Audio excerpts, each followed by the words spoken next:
Am I the a-hole for telling my golden child brother that I wouldn't help him, and that it was time to take the consequences of his actions? So, I'm the oldest child of my family. I have a sister, Kate, and she is the middle child, and a younger brother, Heise, and he have always been the classic golden child of the family. I can stay here days telling the episodes that can paint him, but I can only say that the day I turned 18 and went out of my family house, it was the best day of my life. At the other side, Kate and I always had a great relationship, and we are extremely close. In fact, we live near and we always support each other in everything. Our common trait is the pure hate for Heise and his diva character. Add the fact that our family is very wealthy, and then the square is done.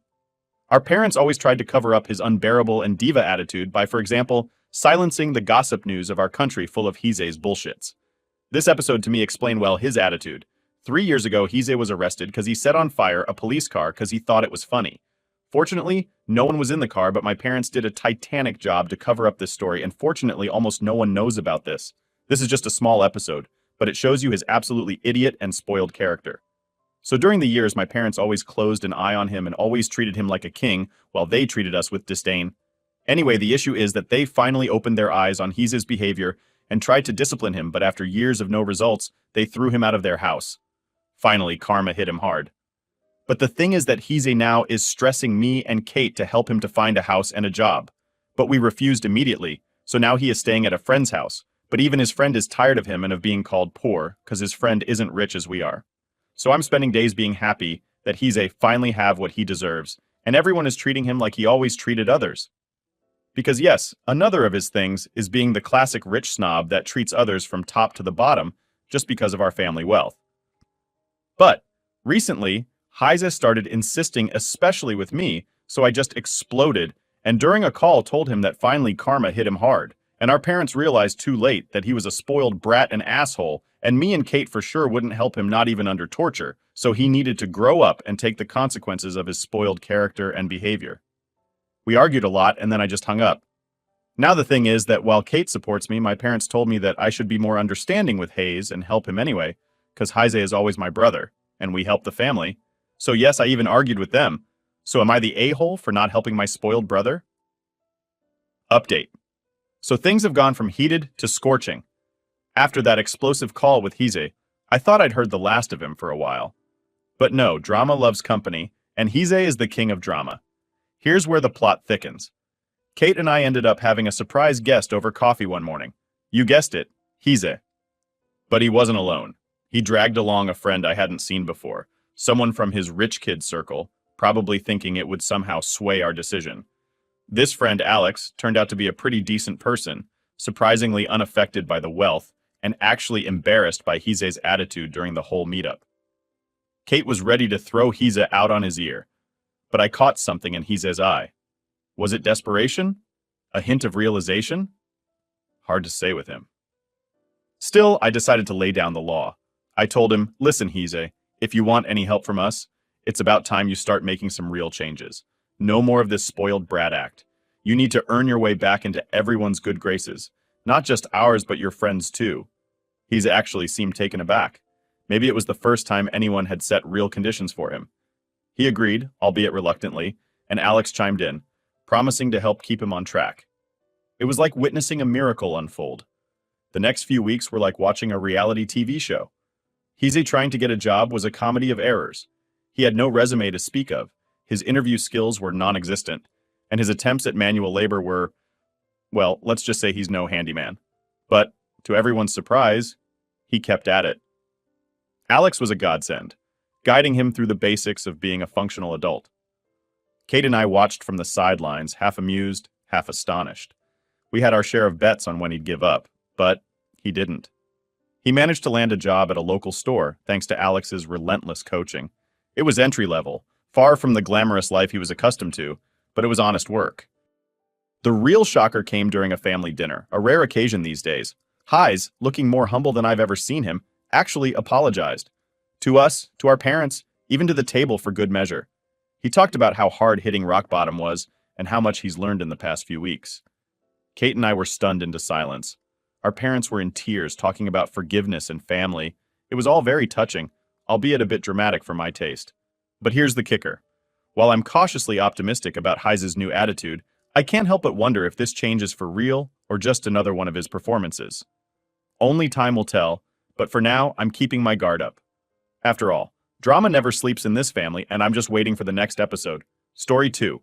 Am I the a-hole for refusing to babysit the golden child's baby after he disowned me for being adopted? Ada. For refusing to babysit the golden child's baby after he disowned me for being adopted? I, 20 femme, was adopted when I was 16 by my half-brother and his wife, who were in their late 30s at the time. They already had 6 children when they adopted me, but it was never an issue. They have treated me like their own kid since they met me and later adopted me. So did all their other kids. Except for one, their golden child who is only 4 months older than me. We will call him Chad. Chad has always been an insensitive asshole to literally everyone, including our other siblings. He would literally fist fight our older sister, say horrible and mean things to everyone, and get away with it. He also had extreme anger issues that would case broken doors, holes in walls, etc. He also got to do everything me and my sister were never able to do, got a free car, go out at night, ECT. When we were still in school together during high school, he got up in front of our whole class year and told everyone I wasn't his sister and never would be. He then told me in front of his friends that I would never be a part of his family, and I should just get over it, and walked off. This was not a one-and-done thing. He would keep doing this up until he moved out, and I stopped seeing/talking to him. Golden Boy once again got the limelight of the family after he got married right after high school, moved out to his wife's family's house, and then had a baby, the first grandbaby. Since this has happened, I have stayed as far away from him as possible, only seeing him for family pictures every year because our mother asks. Recently, I decided to come forward to our mom about what he said and did, because she was upset about how I was distancing myself from him. She basically pulled the "that's still my kid and it's my first grandbaby" card as the reason she wasn't going to be upset over it. I didn't really care, to be honest. I knew it wasn't going to change her mind on her kid anyway. Out of nowhere, I got a message begging me to come to babysit for them because you're the only one who can deal with these kinds of babies because no one will help. Apparently they are weaning their kid off of breastfeeding, and the baby is extremely clingy because of that. And the fact that the mom is a germ phobia who has basically isolated this kid since birth, it literal has only been held by like 6 people since it's been born. They know I don't sleep for the most part because I'm an insomniac with ADHD, and I also am not bothered by crying. For some reason, I can sit for hours with the baby crying and it doesn't bother me. Can't tell if that's a blessing or a curse at this point. My sister is mad at me because apparently they haven't asked anyone else in the family for help but me, and everyone wants to go see this baby. Am I the asshole for not wanting to be around or take care of the baby because its father said that I'm not a part of his family? Update. Chad had burned the bridge for the last time. I want to say this. I read everyone's comments and it made me feel much better knowing my feelings on this whole situation are valid. I wanted to give an update that most of you may not like. After I posted, I ended up talking to 2 of my friends from high school. They were actually there during multiple occasions when Chad Public said all that stuff. I talked with them for a little while. One of these friends actually came over almost weekly when I was still living at my parents' home, so she firsthand understands my family. We talked and we all mutually agreed. I go this once, see if we can't mend things. If not, I can tell my mom and sister I tried, and we are done with the whole thing. And if the whole negative thing with my family keeps up, I will cut them off for good. So I accepted to go babysit. I went over to Chad's house around 8 p.m. As soon as I showed up, I was greeted by Chad's wife, who was extremely happy to see me. She was tired. You could just tell she had the "I have a 1-year-old" face going on. She talked to me for a few minutes about how happy she was I came over, and how she was glad to be going out with Chad. I kind of just listened to her go on and on before she finally got to the baby. Let's call him Seth. She explained to me his night route, feedings, etc. Nothing too big. Then she got to the end where she started going on about how he was having crying fits at night and how he wouldn't get to sleep until mid-morning. I was a little on that, but all babies have different routes, I guess.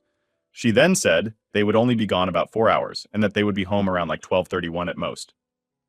After this, Chad shows up from their room, literally starts talking to his wife, looks at me and then just looks me over for a minute and gives me a small wave and nod before heading out of the house. His wife follows and simply tells me to call or text if I need anything. For a minute, I was just stunned but went to work to see Seth, which was odd because it was my first time seeing him in person and not in the photos that are hung around our partner's house. In person, he is the cutest little baby ever. He was fine the whole time, and he only cried because there was no one in the room, not because of the weaning. By this time, it was around 11:30, almost 12. I would check the clock every few minutes just to see what time it was. 12:30 rolled around and I'm like, should I text them? And I'm like, no, let me give them another few minutes until I need to text them. I ended up texting both of them at one, asking where because they did say they would be home by now. I got no reply from either of them. They finally show up at 3 in the morning. I'm livid at this point, not even over having to take care of Seth for a longer period of time, but just because they never texted me back. Like, what if there was emergency or something? They walk into the living room and I'm just like, I texted asking where y'all were and no one answered. And Chad's wife starts saying that, oh, Chad said it was fine and that it would only be an hour more. And I was just like, you know what, it's fine, whatever, Seth is sleeping. She looks at me all weird, and I rolled my eyes, say, it's not the weaning that's making him cry at night. He gets lonely, he's clingy. Just let him know you are in the room when he starts crying, and he will go right back to sleep. I started to walk out with my stuff, as I was right about to walk completely past Chad when I turned around and was like, so you aren't going to say anything to me? After I looked after your kid for like 7 hours now? He snorted at me and was like, no, my wife is the one who talked me into this anyway. Pissed off at this point, I said, so this wasn't, I don't know, possibly a way to be able to apologize for high school, or maybe all those other times you decide to outcast me from the family? Because I was under the impression that maybe you want to patch things up because of you asking me of all people to watch your kid. He sat there for a minute and just said, why should I apologize? Because literally nothing from high school has changed. Man, you really do need to just grow up and understand that me and my wife and aren't going to cater to you like mom and dad did because you're adopted. You ain't our family and you won't ever be. At this point, I just got in my car and left. I ended up texting my mom about all of it thinking she would get it in the morning when she woke up. No, of course she had to be awake. She apparently told Chad's wife about the conversation we had about all the stuff Chad had said and done to me in school. Apparently his wife felt bad because she had an adopted sister too, and felt horrible that Chad had done and said all those things. Apparently mom didn't know about Chad asking about the babysitting thing until now, and she started talking to the wife who is now upset. Apparently she thought Chad would have changed since then, and didn't think he will act the way he did when I left. I told my mom that I'm done with him, and that if something ever happened with Seth, then I would be there, but I was done with them until that happens. Way things are going, I will most likely be cutting my whole family off, because this isn't worth the stress anymore. Update. Mother is now ruining my time with the news of my other brother getting married. So it has been a hot minute since I last updated on the whole Chad situation. It's mainly due to the surprising fact that my family, my mother and sister, not bugging me as much lately. The first day or two after the interaction with Chad was a bit hectic. Both of them were blowing up my phone, trying to get me to talk to them. Mostly my mom just making excuses for Chad and my sister trying to basically just tell me to get over it. I ended up telling the both of them in text and over the phone that I was over it, and I would be cutting myself off completely from Chad and his little family. This sparked some anger, but my mother soon went quiet and later my sister. Everything seemed to be going pretty good after that for a while. That was until a week later when my sister showed up unannounced at my apartment, demanding that I take the blessing of getting to be around Chad's sheltered child when no one else seemed to be able to. Basically acting like it was some huge honor that I was asked to babysit. I almost snapped. I wanted to call her a bitch and to get off my property and not come back because I was just so sick of it, but I didn't. From my doorstep, I told her that if she wanted to see the baby so bad, just go over and see it. It wasn't my issue to deal with, and I slammed the door in her face and watched her leave. It's been radio silent for a while now until earlier this week. I was scrolling on Instagram when I noticed that my oldest brother, the one that I get along super well, and supported me about curing Chad off, his girlfriend of 4 years and the same age as me, are now engaged and posted pictures of the proposal. I noticed the post had been made last week, but no one had told me, not even my mother. I texted my brother's girlfriend asking her about literally everything that was happening. She was surprised because my mother had said she had told everyone in the family about the wedding. She then told me that they would be holding a family meeting at my parents' house to talk about the wedding plans. I said okay. The meeting was for today around dinner time. I showed up and walked into the house and noticed that a lot of stuff was different decoration-wise. My parents had our family photos all arranged around the living room, and a few random frames with multiple small photos in them as well. I noticed that they had replaced multiple small photos of specifically me from the frames, and replaced them with now pictures of Chad and his wife, and my older brother and his girlfriend. What were maybe 6 pictures of me on any of the walls, there were now 2, a baby picture of me, and my senior high school photo, that are now in the hallway, not even the living room. I ignored it and didn't say anything. After a while, everyone showed up, except for, of course, Chad, who my mom pulled the he wanted to spend time with his baby BS. They all started talking about the people plans of the part, aka people who were going to be key parts of the wedding cast. I tried my best to listen and take in all of what my brother's girlfriend was saying. I noticed by the end of it all, my name was literally never added into any of the main plans. I wasn't mentioned at all for another in the plans. I stated to question why I was there if I wasn't going to be in the main plans of the wedding. I was kind of like, why not just send me an invitation then? I went home and texted his girlfriend asking about what had happened at the little meeting. Apparently my mother had told her that I wouldn't want to be involved in any of the wedding stuff and that it wasn't my thing. She called me unfeminine and that I wouldn't like doing any kind of bridal stuff because I'm not girly. She then said everything was set in stone now, my older sister is going to be a bridesmaid, and my little sister is to be a flower girl. My little brother will be the ring holder, and my other little brother and Chad will be groomsmen.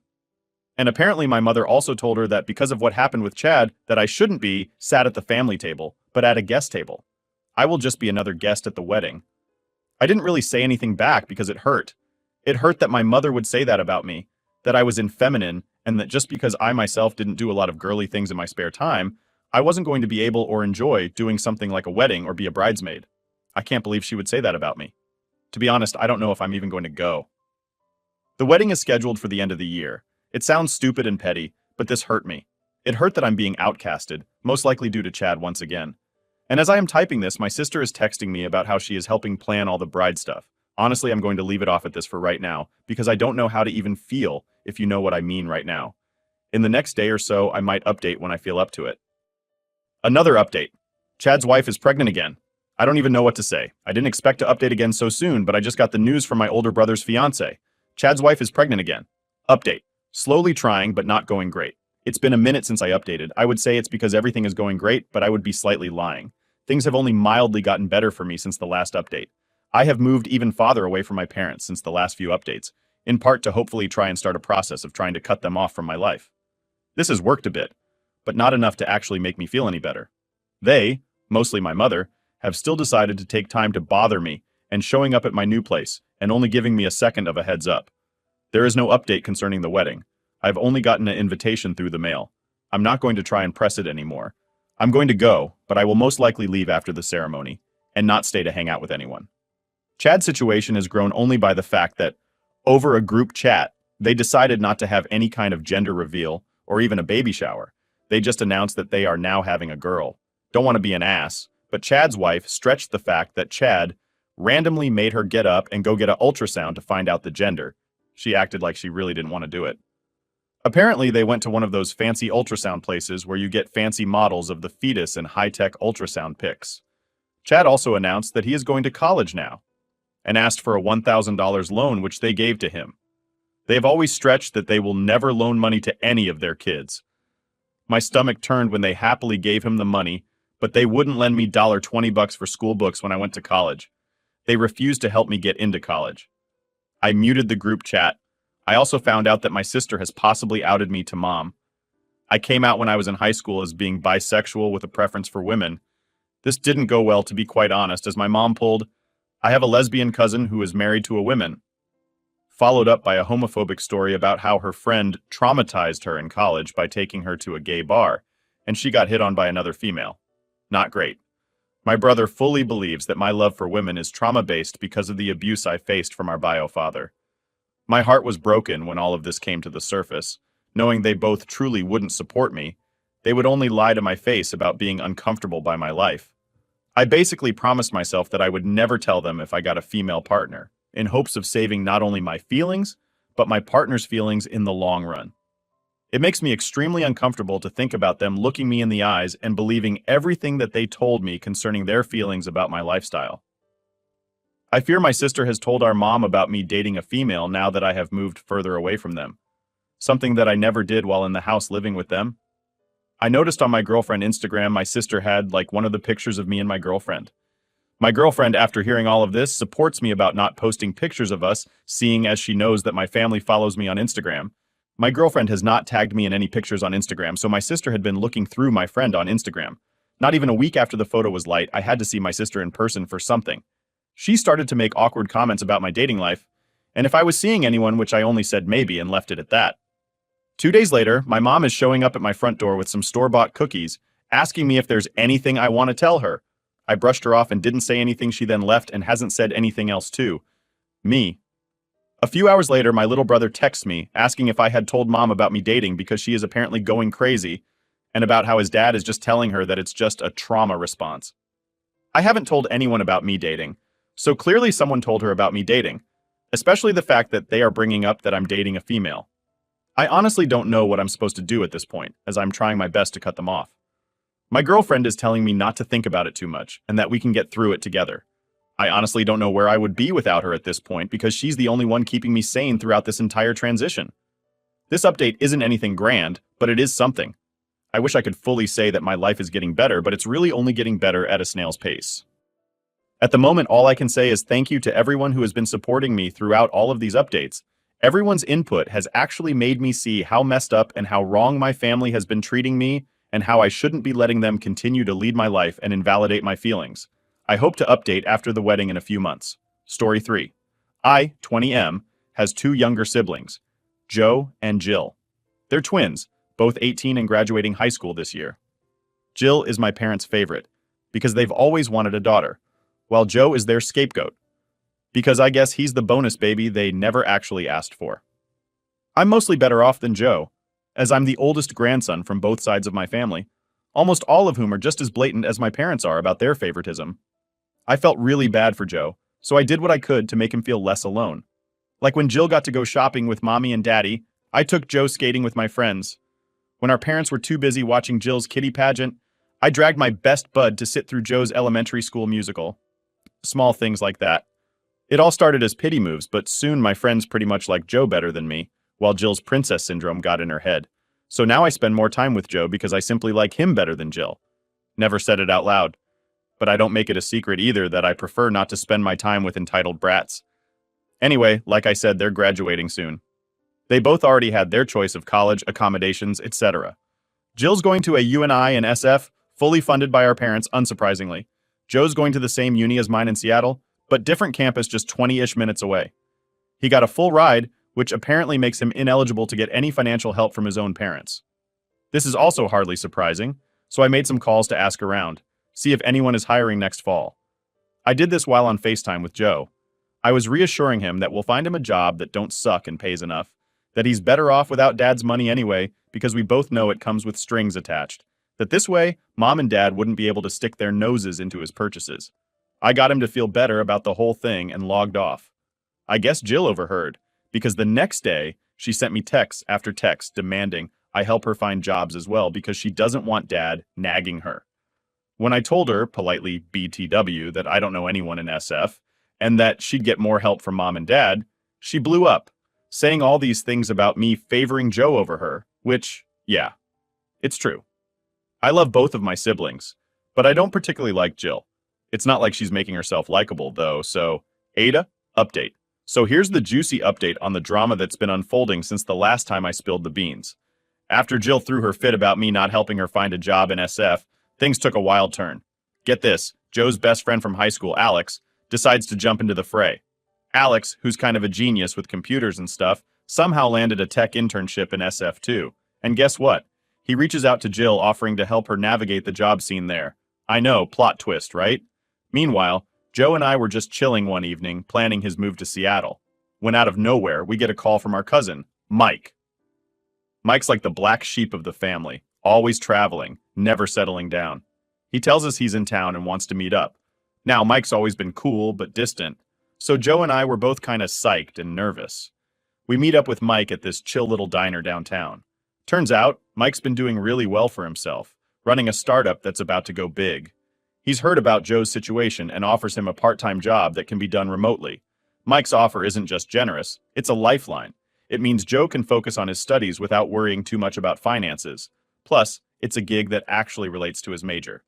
Jill, on hearing about Joe's new job, goes ballistic. She accuses everyone of conspiring to make Joe's life easier because, in her words, he's the golden boy. The irony wasn't lost on me, given how our parents treated her all these years. But here's where it gets even crazier. During her rant, Jill accidentally lets slip that she's been feeling overwhelmed with the pressure of living up to our parents' expectations in SF. It was a rare moment of vulnerability from her, and it kind of made me see her in a new light. So I did what any big brother would do. I reached out trying to bridge the gap. I told her about the struggles Joe and I faced, how we always wish she was part of our team too. To my surprise, Jill broke down and apologized. She admitted she felt left out and promised to work on being less of a princess. As for the drama, it's still there, but now there's a sense of hope. Maybe, just maybe, we're on the path to becoming a real team, not just siblings forced to share the same last name. And as for me, navigating these troubled waters with a bit of peace and understanding feels like the biggest win. So, yeah, the plot thickens, but this time, it feels like we might just get a happy ending after all.